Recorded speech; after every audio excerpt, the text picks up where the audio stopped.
Hello, you're listening to the Wheel Talk podcast. We're here to talk about the Tour de France Femmes, avec Zwift. It's coming up really soon. My name is Abby Mickey. I'm joined by Matt Denif for the final time in the studio before we record on the ground live in France. Oh yeah, so excited. So excited to get over there and get stuck into the race and actually podcast in person. We've done how many podcasts together? So many podcasts together, but haven't met in person. So I'm looking forward to that, and the race is going to be so good. Yeah, I wonder if we can sneak a little bit of like album files in the middle, talk a little bit about, just without Ian, we'll just like do a little bit of on the ground album filesing. Sounds good to me. Mandatory album files plug there. Nobody knows what we're talking about. Anyway, joining us for this preview today, I'm super excited that we have Amanda Spratt back. You talked to us about the Vuelta, and that was super cool. So I was like, oh, I wonder if we can get you back for the tour. And here you are. Hello. Yeah, thanks. Hi. Thanks for having me back. I guess I did an okay job last time, so happy to be back and talking about this little race coming up. Just a tiny race, really like inconsequential, insignificant.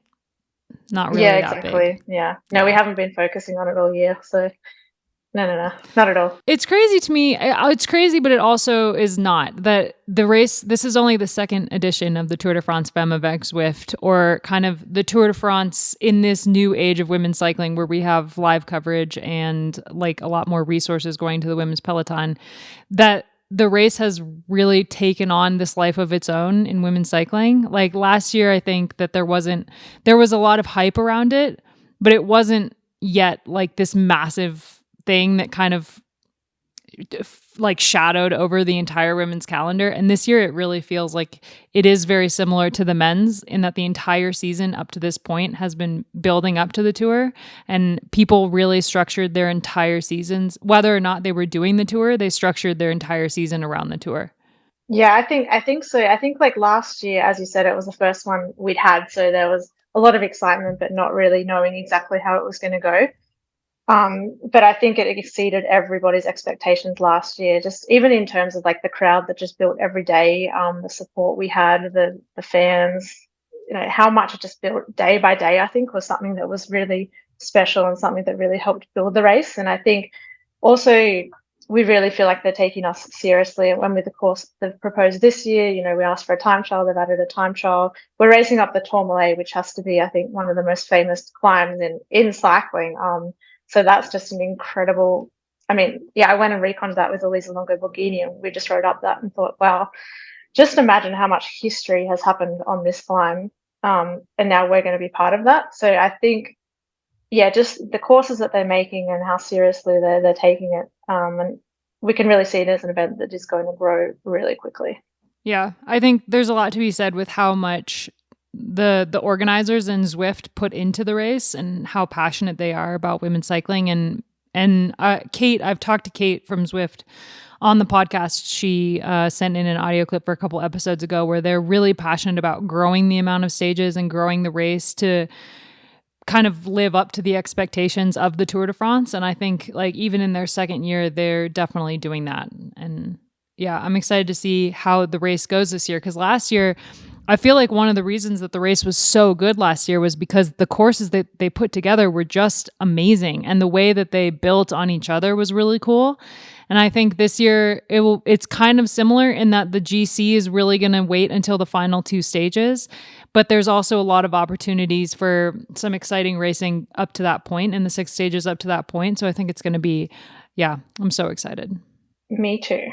Should we talk about the stages? Yeah, I'm sure we're going to, let's do that. I was going to just add something about how the GC might be shaped, but I think we'll get to it as we get to these stages here. I think the GC is, there's just like so much. Okay, let's get into it. Stage 1, we're not starting in Paris this year. Last year, the women started on the Champs as the men were finishing, but this year they're starting in, I'm going to butcher every single name of every town.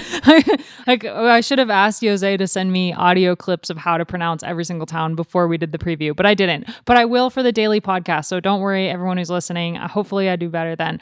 So, Clermont-Ferrand is where the first stage starts and finishes, which is where the men's 11th stage started. So it's still kind of touching on where the men's tour went this year with some of the towns that we go through.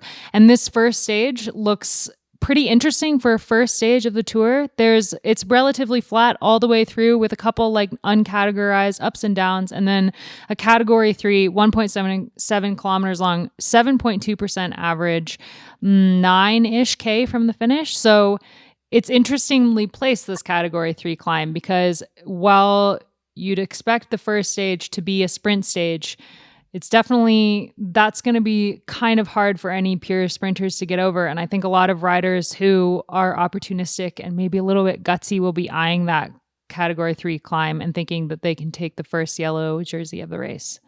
Yeah, I really hope we see some action on that climb. And I think we will, whether or not it has the effect of the winner coming from that moment, I don't know. But we're bound to see some attacks there. And I'm interested, Abby, would you put Lorena Wiebes in the category of pure sprinters that will struggle to get over this climb? Absolutely. Because you wrote in your preview that, I think she's probably the favourite for the stage still, right? I mean, the way that she rode up that climb on stage, was it 6 or 7 of the Giro to take second behind Van Vleuten, who was solo? She was like, just attacking that climb. And it was an incredible second place for her, almost more impressive than the first place finisher.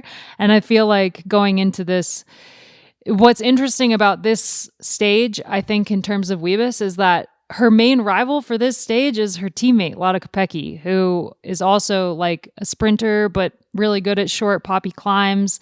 And I feel like the two of them together, if they like work together on this, it's almost a terrifying thought. Yes, I can second that terrifying thought, thinking of those two at that point of the race. But yeah, I mean, I agree that I think this is going to be a hard final, but I do think it's stage 1 of the tour. There's a yellow jersey up for grabs. Everyone's coming in fresh. These are often the hardest and the most stressful stages as well. And they're sort of stages that I think really suit Wiebes, Kopecky. Charlotte Kool, I think, is the other really interesting one to talk about in terms of sprinting. And she might be one that will struggle a bit on that final climb, but afterwards we do have quite a fast descent and it's really fast into the town. And we do know that DSM are very good at working together as a team in that scenario. So I do think it's going to end up being a sprint, simply just being the first stage and yellow jersey up for grabs. There's so much at stake. Have you reconned that climb, Spratty? I haven't reconned it. So no, I've only actually reconned in person the final 2 stages with Elisa, but Ina, our director, she's been out and reconned most of the other stages for us. So we do know it's a solid climb, but we know it's very fast afterwards. So I think it's a categorized climb. There's also a polka dot jersey up for grabs. So for sure people will want to try and be the first person in the polka dots as well. So that's going to make it hard. But I think a lot of it will come down to your position into it as well, and how far you can get into it. So I think that's as well where Wiebes will do a really good job. That's a really good point about the jersey at the top, because you won't just see people going for the stage, but you also see a bunch of riders that only want to get that jersey. And yeah, it's going to be a pretty cool fight, I think. Yeah, I totally agree. And I think like teams like Canyon SRAM, for example, they always love to get a jersey and be on the podium each day. And we always see them sort of chasing the sprint jersey or the polka dot jersey. And I think with that jersey in particular, they have a very good chance. Yeah, Shabby, she loves those polka dot jerseys. Yes, that's who I'm thinking of. So the second stage, we start again in Clermont-Ferrand. Awesome for anyone who has to transfer from stage 1 to stage 2. And it goes to Mauriac. Sorry. And then does a loop and finishes in the town. This one is a little bit hillier with 4 category 4 climbs, 1 category 2 and 1 category 3, but none of them are super long. The longest one is the category 2 at 4.5 kilometers long, but it's only 5.5%. There's some steeper parts in there, but it's still nothing insane. And all of the category 4 climbs are roughly like 6.6, 7.2, like they're a little bit steeper. And then it finishes on that category 3 climb, 3.4 kilometers long. So this is a super interesting second stage. I feel like looking at this, it's very much like a classics style course with a bunch of short poppy climbs, but it starts out with like a 32 kilometer long climb before they even kind of start the shorter climbs. It's like basically just it's uncategorized, but for the first 32-ish K, the profile goes up. So that's gonna make it a really hard stage, I think. And it's 151.7 kilometers long. So it's long on by women's standards. Yeah, definitely. I think yeah, it's definitely long, and I think and from the start it's quite tricky in terms of a lot of these stages we're not racing on the big French roads. We're actually doing a lot of the stages take place on those sort of small sort of more country roads. So I think that's another part, especially of this stage, it's going to make it quite stressful in that a lot of it are on those small roads where positioning's key. Yes, there are climbs, but a lot of the time after the climbs, we're straight into small technical downhills, straight into the next climb. So I feel like these stages are the ones where if you're in good position, you're saving a lot of energy. But if you're a rider that's struggles a bit with position or can't sort of hold your own, then you're going to be constantly sort of battling to move up, close gaps. So I think whilst it's only stage 2, I think all those, in terms of looking at the general classification, like those sort of energy zapping moments will sort of affect the overall, I think. And I think the final is actually very hard. We have quite a fast downhill into that final climb. It's 3.5K, they're saying, but it's sort of 3.5K climb, a little bit flat, and then it climbs up 800 meters to the finish again. So I don't think it's a sprint stage. I think we're looking at sort of more, like you said, Abby, like the classics type riders. I think even someone like Liana Lippert could be a good one for this stage, although we'll have to see if Annemiek lets her go for the stage or not. Yeah, we're not sure how that'll play out. We saw in the Vuelta, Liana didn't get much freedom, so it'll be interesting to see how that plays out. But I think it's probably harder than what it looks on paper. I wonder if Demi will take the yellow jersey already at this stage in the race, or if that's, I mean, it looks like something based on how she's been riding this year and how she rode in the Ardennes, it looks like something that she would excel at. I think definitely, or even Lotte Kopecky, like if, as we said before of a stage 1, if Wiebes isn't there, then Kopecky's going to be there. So it is a sort of stage where maybe Kopecky could survive. It'll be interesting to see how they play it, if they wait to see if Kopecky gets over it, or if they go full gas from the bottom and try to already thin it out and have that jersey. But I think, as you mentioned at the start, like for sure the GC is going to be made in the last 2 stages, but there are so many opportunities to sort of gain time, gain seconds throughout the stages. And this is also one of 3 stages where we actually have time bonuses out on the road, 6, 4, and 2 seconds for a sprint. So I think that will also to come into play as well. One of the questions I have is, how's Annemiek van Vleuten going to handle it? Because we saw at the Giro that she wasn't interested in waiting around until the last few stages to take the lead.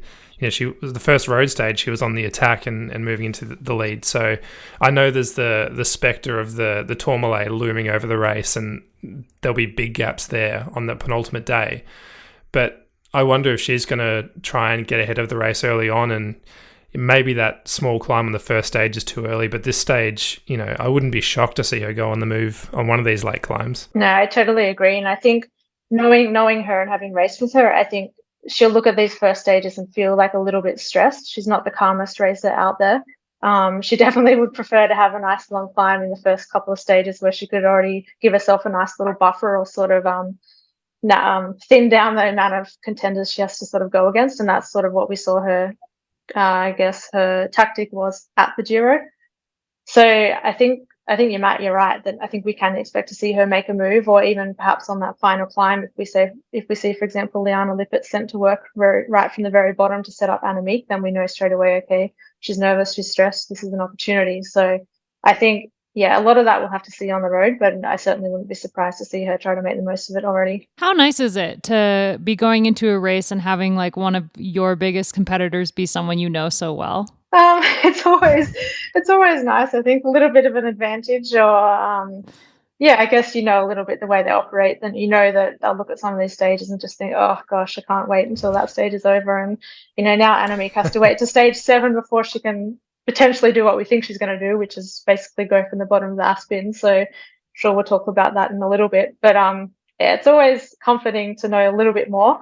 Sometimes nerve-wracking when the person is Annemiek van Vleuten, but I think it has to be an advantage at some point. I think it's interesting talking about Annemiek and also talking about what's to come in the rest of the race and the second stage, in that we know after the Vuelta that Demi was climbing better than Annemiek. So I think that would also make her want to do something earlier in the race and not wait until the Tourmalet, where usually I think she would wait until the Tourmalet. But looking at this second stage, and also stage 5 to come, I don't think she's going to wait at all. I think she's going to, or stage 4, sorry. I think she's going to want to get time on Demi before they get to the final 2 stages. Stage 3 looks like, I'm jumping ahead, but stage 3 from Colognes La Rouge. Fuck. I feel like I shouldn't even say the names. Montignac. Nope, I'm not even going to say it. So stage 3, 147 kilometers long. I'll have the names down by the daily podcasts. I promise you. Looks like your pretty typical sprint stage. There's 4 climbs throughout the day. The first is a category 3 pretty early in the stage. 27.2 kilometers into the stage is when they hit the top of that one. 4.8 kilometers long, so nothing insane. And then 3 more Cap 4s, but they end with 92. They end at 92 kilometers, and then it's a pretty flat run into the line. So it looks like your standard sprint stage for stage 3. Yeah, definitely. And if we didn't already see a battle between Wiebes and Charlotte Kool on the first stage, then we're probably going to see it this stage. And I think that's one of the really exciting matchups for this race. You obviously would put Wiebes as the better sprinter out of the two, but if you look at the two of them head-to-head in sprint finishes where they've both been there this season, they're actually tied this season with 2 wins each. So I think those two going up against each other is really fascinating, and looking forward to that, and hopefully we get that on stage 3. Kool also has arguably a better lead out, because while SD Works maybe has a stronger team on paper, they're so focused on Demi for the overall that I think DSM will, while they have Juliette for the overall, they probably are more confident about winning stages with Kool. So I think that most of their team will be dedicated to getting Kool to the line, instead of focusing on the yellow jersey. Still, a lead out of Rusa plus Kopecky is still pretty nice. I wouldn't mind sprinting off that train just quietly. That depends. You can be the strongest rider in the race and still have a terrible lead out. Like you could be Rusa and still like not be able to do a lead out. That's totally a thing. Amanda, back me up. Amanda Spratty, back me up. Oh God, you just said Amanda. This conversation, that's when I know the conversation is getting far too serious. No, but you're right. But I do believe in the lead out the DSM have, especially having, I think, Megan Drastrup. I'm not sure if she's racing. I've seen her on a provisional start list anyway. But Pfeiffer Georgie, I think, is turning into one of the best in the business in terms of lead outs and positioning, and even if she has to position behind SD Works and then come out at the last minute for Kool, I think that's already proven quite successful. So I think for sure it's going to be a big battle between those two teams on this stage in particular.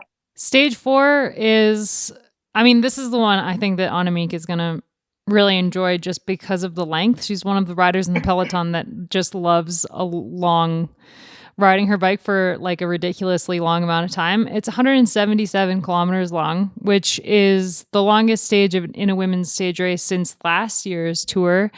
Only, I think, 2 or 3 kilometers long than the longest stage of last year's tour, but that was a stage that I think it's safe to say was controversial in that like a lot of the peloton wasn't super happy about the longer stage, and there was a massive crash with 40 kilometers to go in that stage that took out a couple riders. Like Emma Norsgaard broke her collarbone in that crash.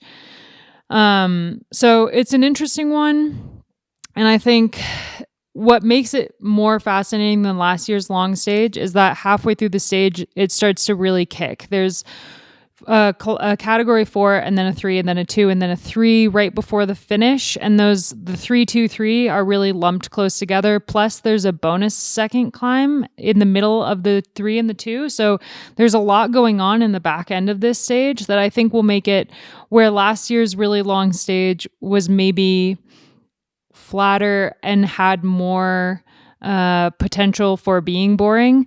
The back end of this stage pretty much guarantees action. And I think maybe the profile isn't something that Annemiek would normally like look at and be like, okay, this is for me. But given the heat and the amount of fatigue that will be in the legs at this point with that long of a stage. I don't know. I feel like I've marked this stage for her, whether I'm wrong or not. Yeah, I think as a rider, I look at all the stages of the tour and I think this is the hardest stage. I think, of course, you can say stage 7 is hard, but this stage is complicated. And as you said, Abby, it's 177K. We actually had 8K of neutral before that, so 185K.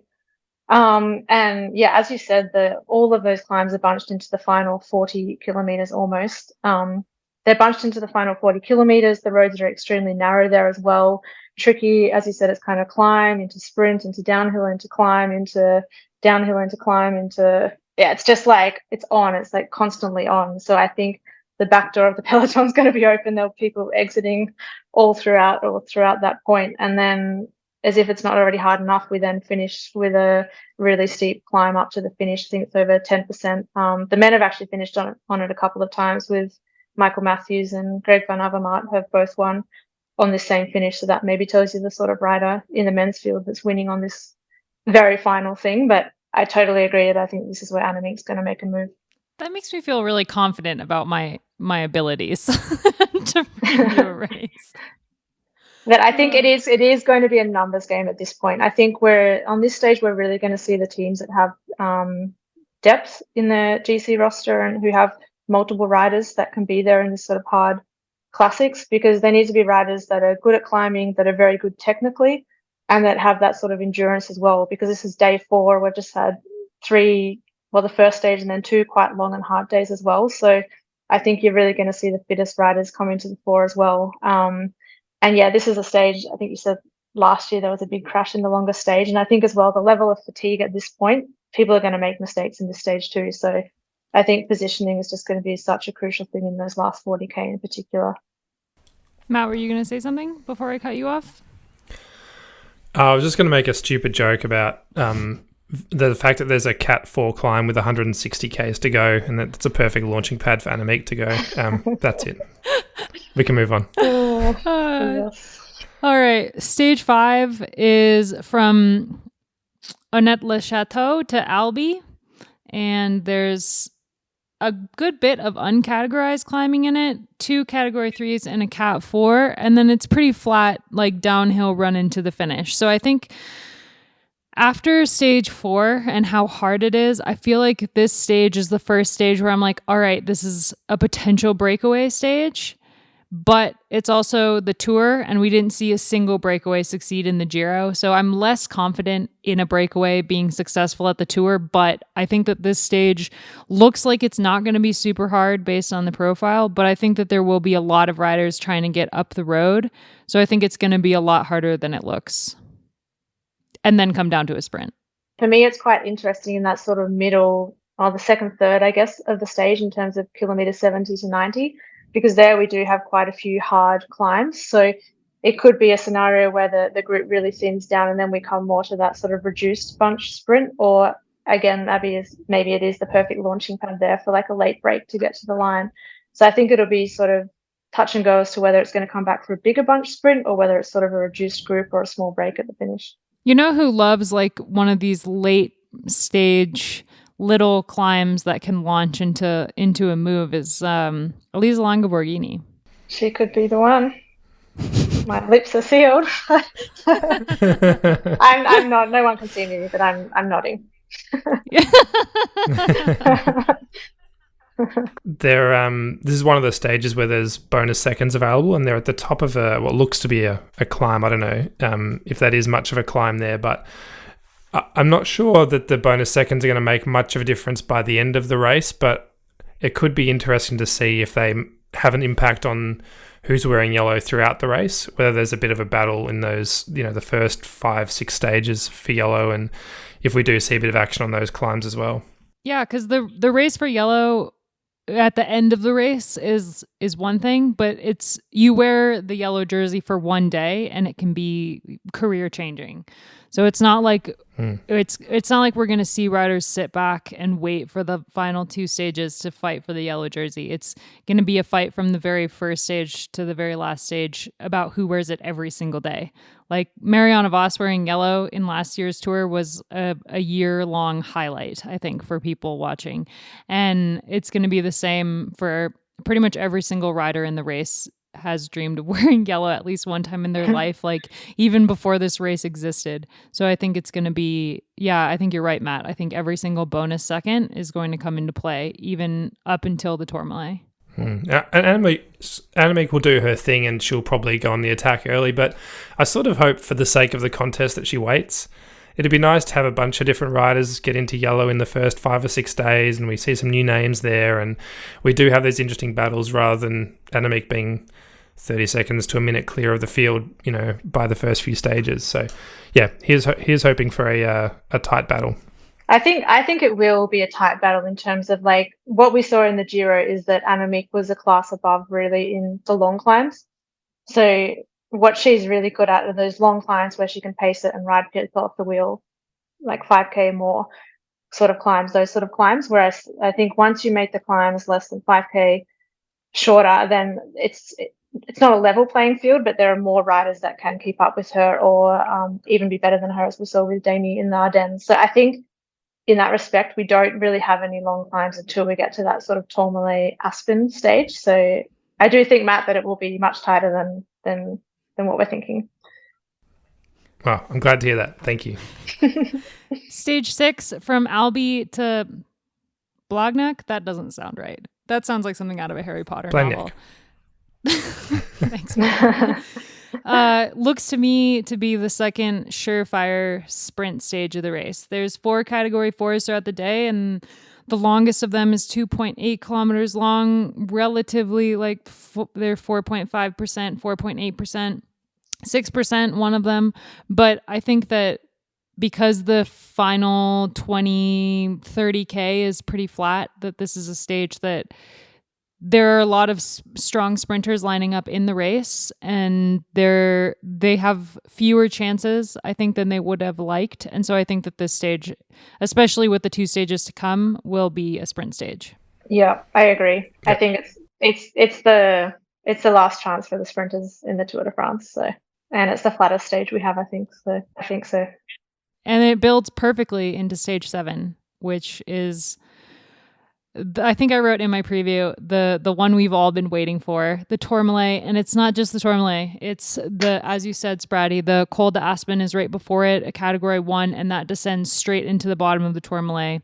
17.1 kilometer long climb of 7.5%, but there's like some 16% grades in there. It gets really steep at points. So it's going to be a super hard stage, and it's like dumb to say, but the GC will probably be decided on this stage. Yeah. And Spratty, you mentioned it earlier, and I mentioned it last week as well. I think anybody that has any sort of GC ambitions has to be looking at the bottom of the Col d'Aspen. I think if you look at how Annemiek attacked last year on stage 7, she went 3 climbs before the finish, and only Demi could go with her. And then on the second last one, she was on her own. I think an attack from the bottom of the Col d'Aspen is likely to happen, and I think then we'll probably find out whether Demi can go with her and for how long, and how those two match up. And I'm fascinated to hear your take on that, Spratty, how those two line up against each other on these big climbs. Yeah, I think we've all said it, haven't we? It's going to light up from the bottom of that Col d'Aspen, however we say that. And that's a 12K climb. I do believe Annemiek has to go from the bottom of that. It's just the descent, then there's just the Tourmalet. I think Demi has definitely stepped up in every area this year. So I really expect it's going to be a big battle, especially between those two. But I think not just those two. I think there are other people, like, for example, Juliette Lebeau really showed, I think, during the Giro that she was getting stronger every day. So there's an interesting one. Elisa Longo-Borghini as well. But of course, everyone's looking at Annemiek and Demi, and they know that that's where the biggest battle will be. And I think Annemiek will be worried about Demi. Honestly, I think last year she sort of went into the Tour, and after one climb, she knew, okay, I'm the strongest. Whereas this year, I think she will be more worried about Demi and what she can do. And also looking ahead to the time trial, I think normally in the past, Annemiek has been the stronger time trialist of the two, but even looking at the Dutch National Championship time trial, for example, we raced the Tour of Swiss for 4 days, and we finished at 6 p.m. Demi got in a camper van and drove back to Holland, arrived at 4 a.m. and raced the Dutch Nationals the next day and beat Annemiek by 20 seconds. So essentially day 5 on no sleep. So I think that'll be in the back of Annemiek's head that she needs to make the most of this stage in particular to try and maximize her time gain, or that's how she'll want to see it, that she wants to use every kilometer of road that she can to make that advantage. So it's going to be fascinating. My legs are sort of screaming thinking about it already. This is probably the stage I'm most looking forward to, but at the same, it's sort of terrifying to think how painful it's going to be. But yeah, it's going to be, I still think it will be interesting because the bottom of the Tourmalet, we sort of come off the descent of the Aspen, and then the first 5K of the Tourmalet is not really climbing yet like it is, but it's not. It's kind of that awkward gradient where if you're sitting in the wheel, you can actually get a lot of advantage versus being on the front. So that's going to be interesting if the two of them come down there and then they work together, they don't work together. Like Annemiek just sitting on the front and trying to ride Demi off her wheel, that's only going to be an advantage for Demi at that point. So it'll be interesting, the dynamic there and what's going to happen. And for Demi as well, someone like Rusa, I think they're going to try to keep her in the GC contention for as long as possible to put pressure on Annemiek as well. So it'll be interesting if she survives the Aspen and can come into the Tourmalet with Demi as well. So say the two of them do get to the bottom of the Tourmalet together, who wins the stage? Oh gosh, it's so hard to call this year. Like last year, it would be much easier to just say Annemiek, but I think the way Dami's been climbing this year, I think it's hard to go past Dami. I know Annemiek showed that she's in really good form in the Giro. We saw that, but I mean, every time there's been a matchup with Annemiek versus Demi this year, I think Demi's come out on top almost every time. So purely based on that, I'm going to try not to be Switzerland and be all neutral. I'm going to have to say I'll go with Demi. I think there's been a lot made about those two, especially going into the Tour, and how both of them are coming into the Tour on completely separate paths, with Annemiek racing the Giro and Demi coming to training at altitude instead and kind of focusing purely on the Tour. But are there any other riders that you think will be able to contest on this stage? Yeah, I was really excited about my own teammate Elisa Longo Borghini in the Giro before. Obviously, she sadly crashed out on that stage, but I really think that she's probably in the form of her life at the moment. Like what I saw in the Giro, I was obviously training with her for most of May and June, and I really saw an Elisa that I haven't seen in a while. So I think for me, it's really exciting to maybe see what she can do there. Lebu as well was someone that I saw get stronger every day in the Giro. I think she finished really strong. Like I think that last day where she could stay with Annemiek and with Gaia on that last stage. I think it's always a good sign when you finish a tour strongly versus being absolutely on your knees and sort of creeping to the finish line. So I think she's someone that can be up there as well.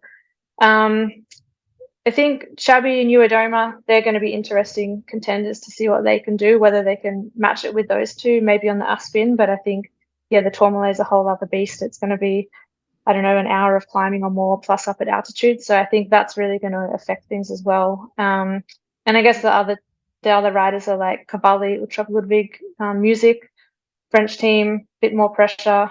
Everyone, they've been quite vocal that this is the race where they want to perform and they have the pressure to do so from, I guess, the sponsors as well. So that's going to be quite interesting how they go. They didn't really show a lot in the Giro. I think I was expecting a bit more from them in the Giro. So, I mean, Cecily looked like she was finishing strongly, but I think that's going to be a really interesting dynamic to watch there. Brady, you said you reconned this climb. Can you tell us a bit about what it's like, particularly at the top there? My memories of it are that it gets pretty steep and pretty unforgiving towards the top. No, quite easy because I was holding on to the car. No, we were there with Ina and it was the day after the Vuelta and I was holding on to the car for some of it. True story, must admit. No. No, but it is hard. That was the lower slopes for those listeners. I did actually ride the top part by myself with Elisa. Pretty much you're right, it gets really hard towards the top. Especially we sort of go through the Tourmalet village and then it's about 4K to the top. And that last 4K, it's getting steeper. We're getting higher altitude up to 2,100 meters. So you've got this the fact that it's at the end of 17 kilometers, it's getting steeper, you're getting a higher altitude. I think all those factors really play a part. And I think we're going to see some riders that can hang on. And then we get to that village or just before the village when we're sort of going through the tunnel area where all of a sudden they'll just pop and they just can't hold it. So I think we're really going to see there the riders that have good fatigue resistance, and even those riders that have been preparing at altitude. I think it's going to be a big advantage at that point, which I mean, I have to say is basically most of the GC contenders. So I think, and I watched with great interest as well the men's stage when they went up the Tourmalet, and we saw there like everyone was together, and all of a sudden Jumbo just lifted the pace, and then it was just like explosion. So I think you can see just even changes in pace at that point, and that point into a climb at that altitude can really just explode the bunch in a second. Poof, I'm so excited for that stage. All right, final stage is a 22.6 kilometer long time trial in Po. I'm so excited to go back here. I wonder if there will be some crazy things that happen. There always is, right? That's like the joke of the men's tour, that weird stuff always happens in Po. Oh, wow. I didn't know that.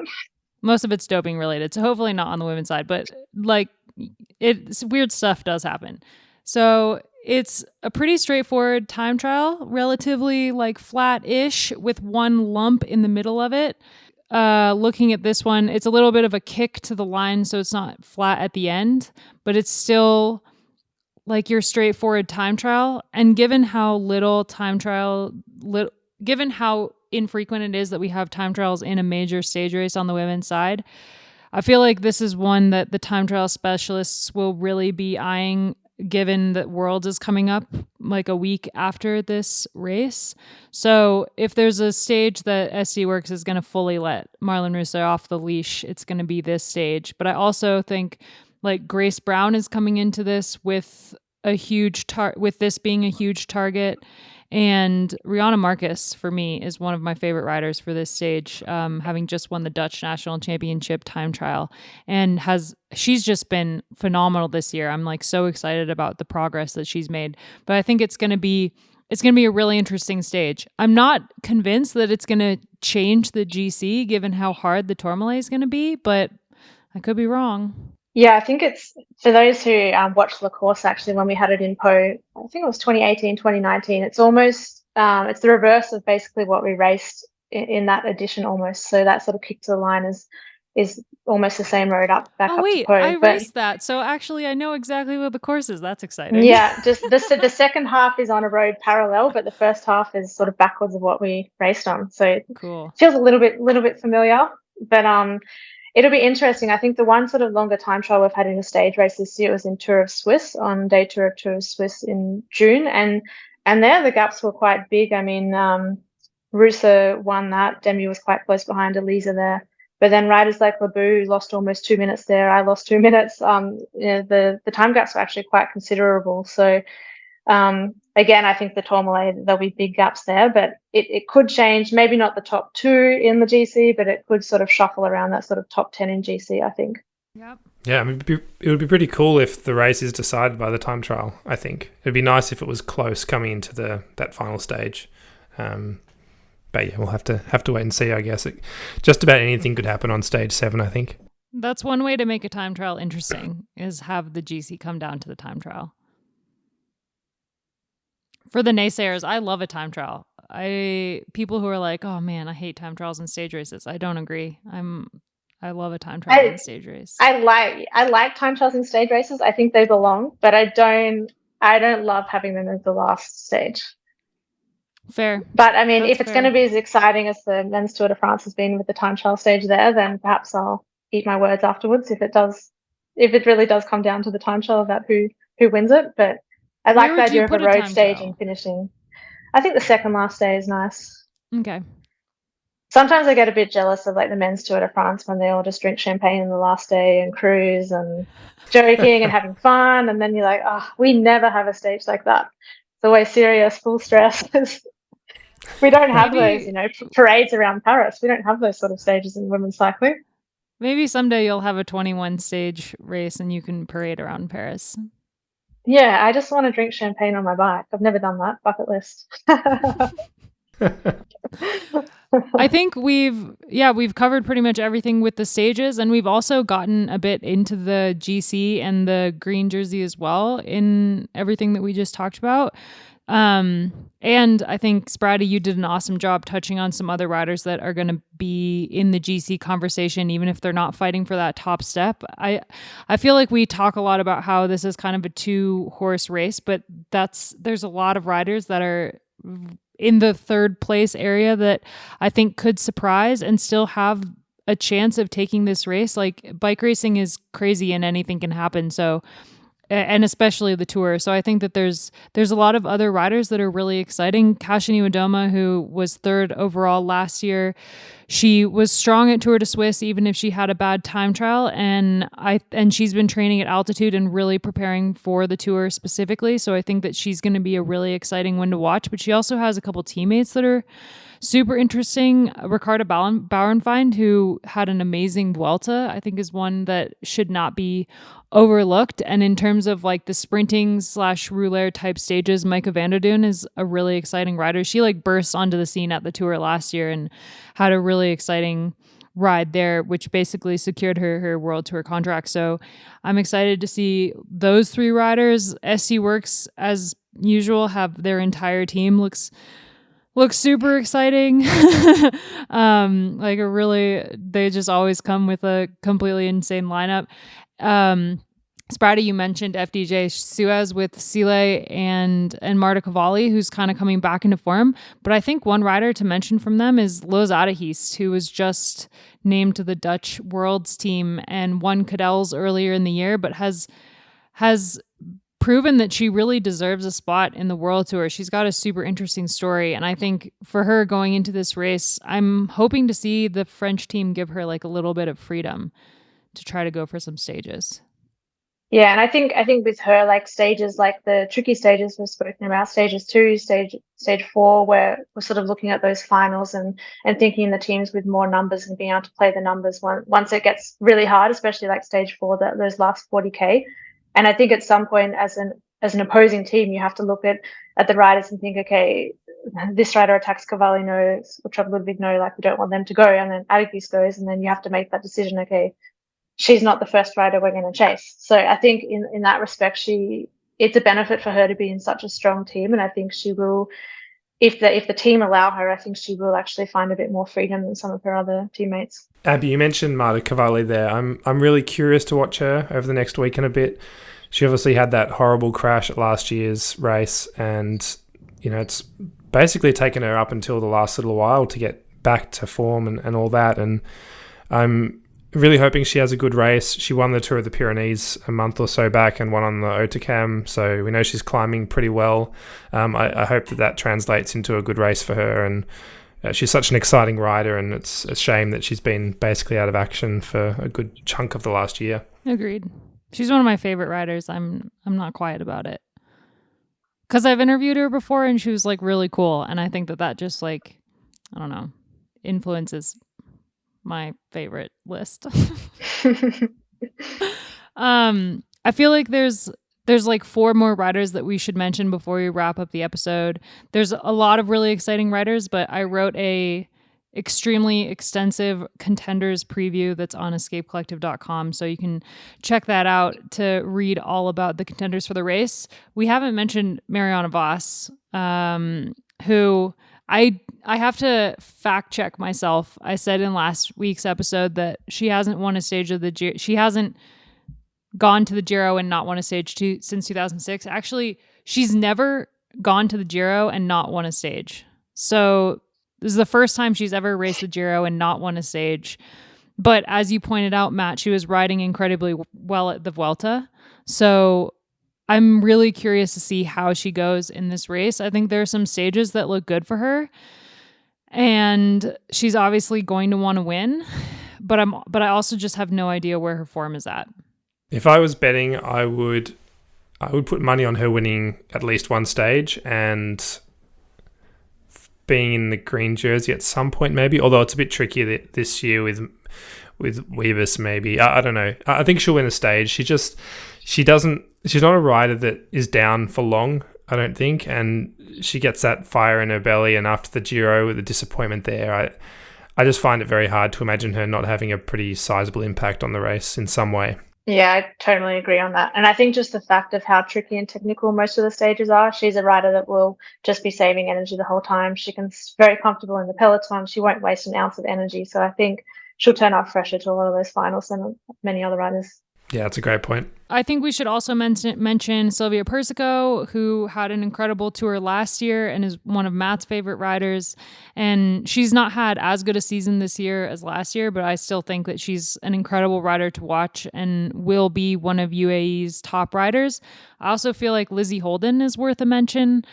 She just won the TT at the British National Championships, and she's been having a great season. And she's got quite a story as well when it comes to her history in the sport. So I think between her, Persico, Chiara Consoni, who won the last stage of the Giro, and also Erica McNulty, who was riding super well at the Giro, UAE has a really interesting lineup for the race.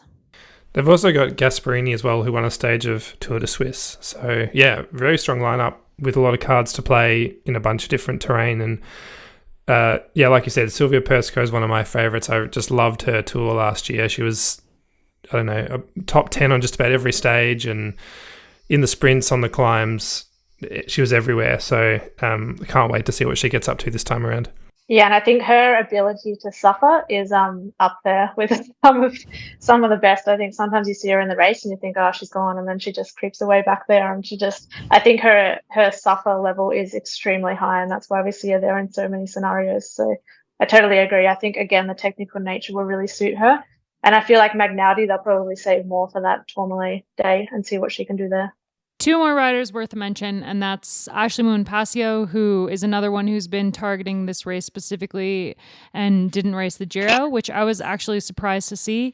And then Veronica Ewers, who finished 4th overall at the Giro, and this was her breakthrough race of 2022 as well. So I think going into this, she's a rider who's going to need to be really careful in the first 6 stages, not to waste energy before stage 7. But I think the way she climbs, I'm excited to see how she does, kind of stacked up against the best in the world at this race.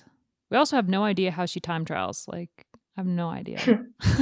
Yeah, I think firstly with Moorman, I think for sure, I think she's been quite vocal in having targeted this race for a while. And I think particularly after Tour of Romandy last year, where she actually dropped Annemiek, I think she gained a lot of confidence from that on the sort of longer climbs. So I think she'll be coming in here with a lot of motivation. I think with skipping the Giro, I think we saw more riders doing that this year. I think if anything, next year when we have the Giro in July and we have the Tour de France at the end of August next year. So I think we're going to see more riders doing both next year. But for this year, I think that's just how it is. But with Ewers, yeah, she was super impressive in the Giro. I think also smart the way she was able to attack and gain that time and have Annemiek and Elisa come to her. I think she showed that was a really smart move from her. I think my impression from her is that she puts a lot of pressure on herself. So I hope that she can sort of take a little bit of that off and just like focus on the process each day and go through that. I think the technical nature will be a bit challenging for her, but I think she has some good teammates. So yeah, I think she's definitely a really exciting rider, and it's pretty mind-blowing to think that I think, what is this, her second full season of the World Tour, and she's already doing this. Like, sometimes I hope that she just sits back and realizes that that's pretty incredible. Not many people can do that. Yeah, I think her first UCI race was like at the end of 2021. And then one year later, she finished 9th overall at the Tour. It's just like amazing. Yeah, it's incredible, honestly. And then at a time when the level is just so high, it's not, no win comes easily, no podium comes easily in the peloton these days. All right, let's wrap up the episode. And I didn't prep Spratty on how we finish the episodes. Oh God. Okay, so we finish each episode with talking about something that we've been obsessed with lately. What I've been obsessed with lately is it's been like crazy hot in Europe. And up in Andorra, there's like a bunch of streams and stuff. And so I have been obsessed with trying to find like a good swim spot. A spot that's deep enough in the river that you can like kind of get up to your neck, but isn't like it's hard to find because there's not really like rivers.